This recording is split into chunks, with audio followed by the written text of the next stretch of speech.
and gentlemen, and ladies, do we have some news to talk about today? Do we have some news to talk about today? It is official, like Facebook official, as they say in the new age of dating. It's not official till it's Facebook official. Corey Perry is signed with the Edmonton Oilers. Love him or hate him, he's an Oilers, so I gotta hold my personal grievances away till he's not an Oiler anymore.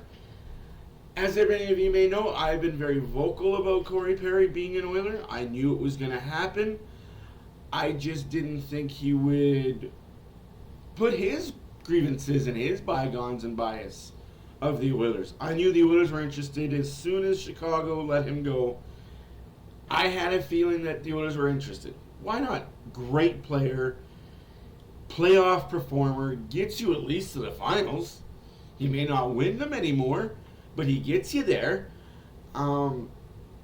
He's got the grit. He's a fourth line, third line player. Can move up to your second line, possibly first, depending on how well he's doing. He's not going to cost you anything.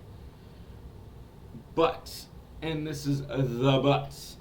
We'll get into that. I will show you some graphics, and then I'll get into the but. Graphic number 1. Because you guys are all interested in Corey Perry. Corey Perry, born in Ontario. Lake Country, Ontario. A little small town. I remember what the name is. I just don't want to butcher the name of it. He's 38. He's 6'3", 208 pounds. Drafted in the first round, number 28 overall by the Anaheim Mighty Ducks at the time. Memorial Cup champion, Stanley Cup champion, NHL All-Star 4-time, Maurice Rocket-Richard in 11, Hart Trophy in 11, regular season games 1,273, 421 goals, 471 assists, 892 points. So he can get 900 points in his Oiler tenure. I'll get into that. 1,392 PIMS playoff game played at 196 playoff games. That'll come in handy. 52 goals, 71 assists, 124 points.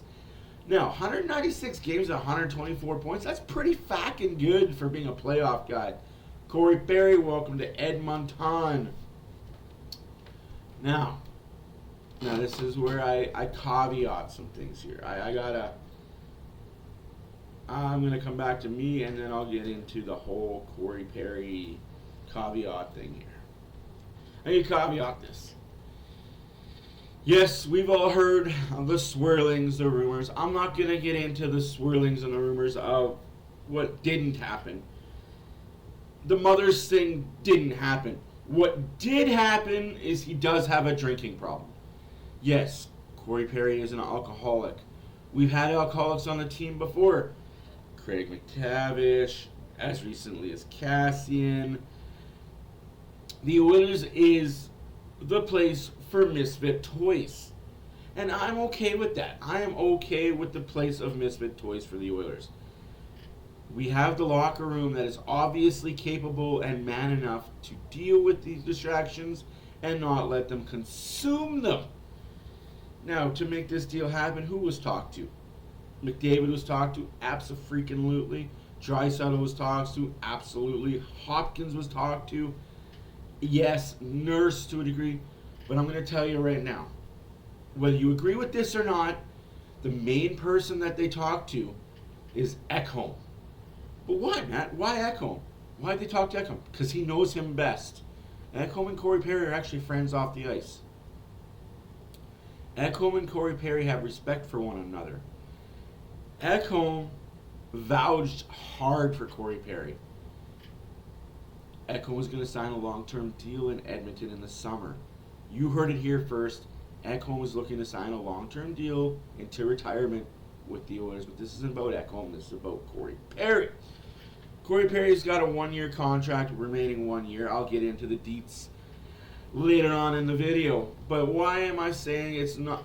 Why am I saying that there's a lot of cons? Not a lot of cons, sorry. A little bit of con, but a whole lot of pro. Pro is Corey Perry's still in a kind of good superstar, he's still a superstar. Corey Perry can still get you 20 points. We got half a season left. 20 points in half a season, not too bad. I think Corey Perry will slot in nicely on the third line. You could see time up in the second line. Corey Perry can kill penalties. He can deter a lot of players. He's physical. He has an edge. He has a I don't give a shit attitude about him. There really isn't any con aside from the outside distraction. Again, gambling, drinking, keep him away from bars. Like, when you're on road trips, guys, don't go out. Just let Corey Perry stay in the hotel room. I know it's going to suck for Corey, but, sir, no more drinking, okay? Because I will confirm this. It wasn't the mothers that he was sleeping with. It was barmaids and others that he gave sexual advances to. Alcohol is a dirty drug. It is an addictive drug. It is probably more addicting than weed, heroin, coke combined. It's just not a nice thing.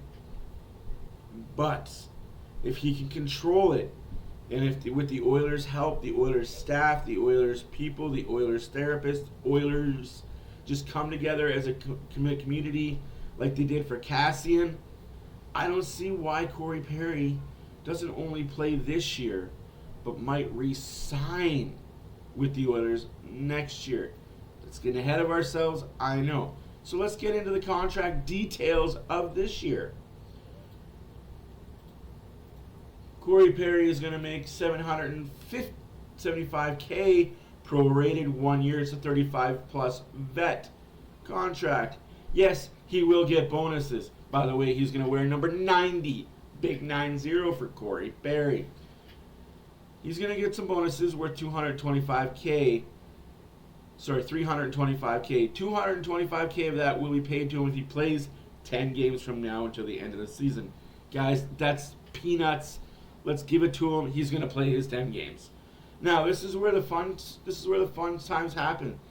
His second bonus is $50K if the Oilers win 2 rounds. Not one, not get into round 2 and lose, win 2 rounds. And he plays 50% of the games in those rounds.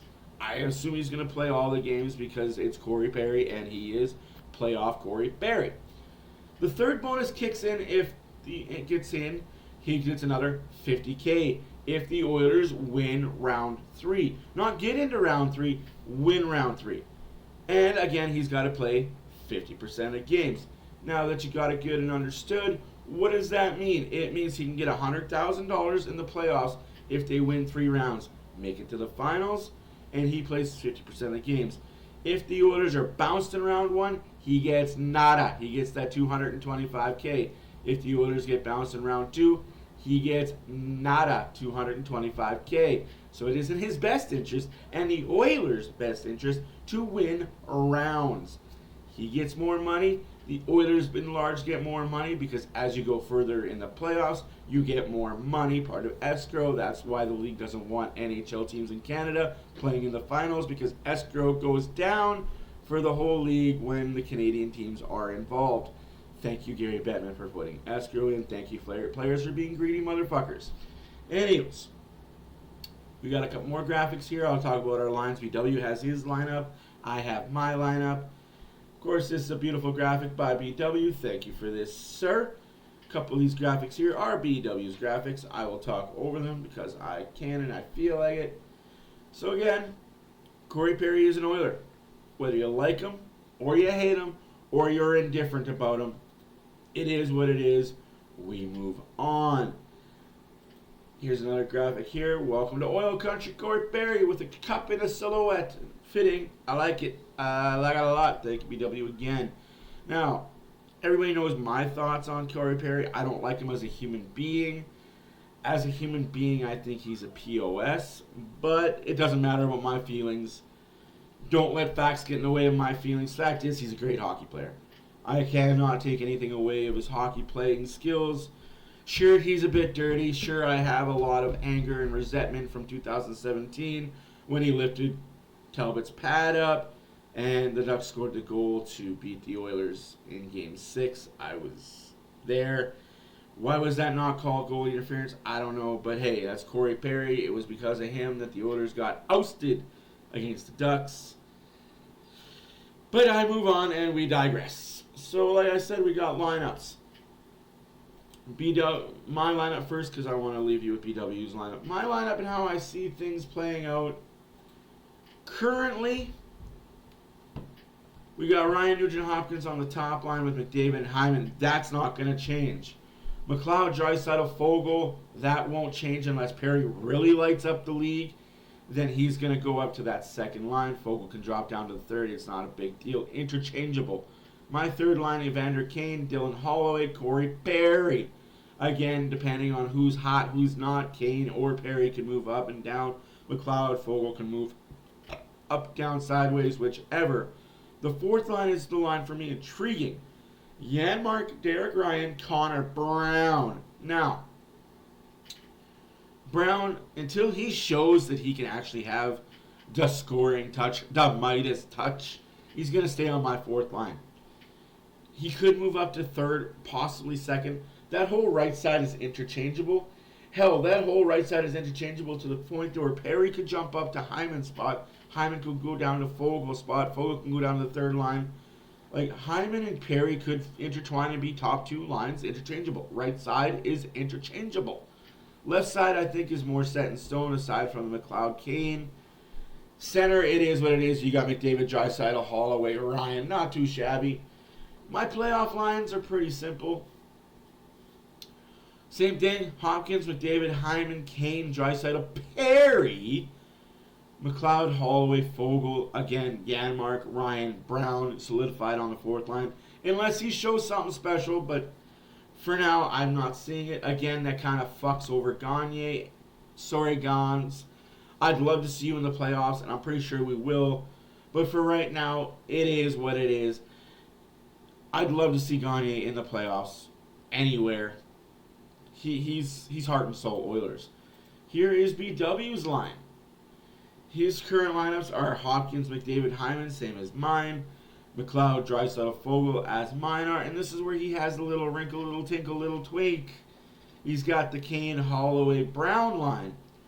Now, yes, he sees more highly of Brown than I do. And I give the kid credit. He sees things that I don't see. He could be right. His fourth line is Janmark, Ryan, and Perry. In the playoffs, he's got Hopkins, McDavid, Hyman, Kane, Draisaitl, Brown, Holloway, McLeod, Foegele, Janmark, Ryan, Perry. And again, these are just lines. It doesn't mean shit when it comes to production. I think he knows that the right side is interchangeable as well. But this is just how he feels as of this moment in time. Not seeing Corey Perry play all like a games. Now, what does this all mean? When it's all said and done, what does it mean? It means Corey Perry is an Oiler for the foreseeable future. It means that Ken Holland has hit another one out of the ballpark as far as free agent signings. Little to no cost for the Oilers. Really, it's a win-win situation. What's the worst that can happen? He doesn't perform and he just ends up not playing, sitting in the press box. Okay, didn't cost us really anything, and it's something we can move on from at the trade deadline. Right. So, again, people are harping on Holland for being a bad GM. Guys, he's making moves. He's trying to get this team over the hump. He's trying to get this team into the final. And I think this move and one more little tweak to the lineup will do that. Anyways, guys, that's it. If you like this video, please leave a comment. Don't forget to hit the subscribe button.